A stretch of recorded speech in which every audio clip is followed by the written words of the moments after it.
And so, just continuing our brief introduction here of what's to come in Aristotle, because this portion of it applies so much to what we're discussing in Plato's Gorgias for the relationship between the soul and the beautiful, which is to say, the relationship between the soul and pleasure.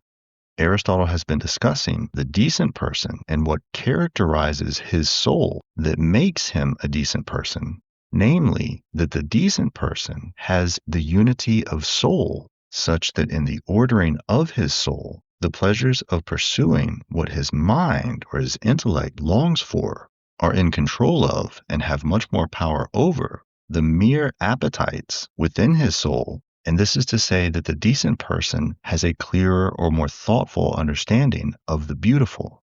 And in contrast to the decent person, Aristotle is describing everyone else. In other words, the person whose soul is not a unity.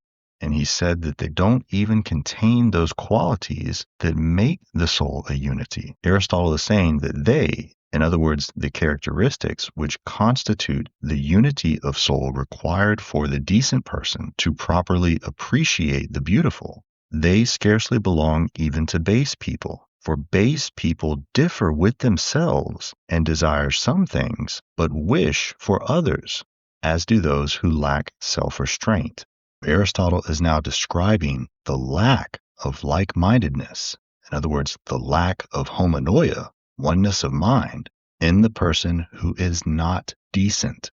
The various kinds of desires within their soul are not in harmony, for instead of what seems to be good to them, those lacking self-restraint choose harmful pleasures,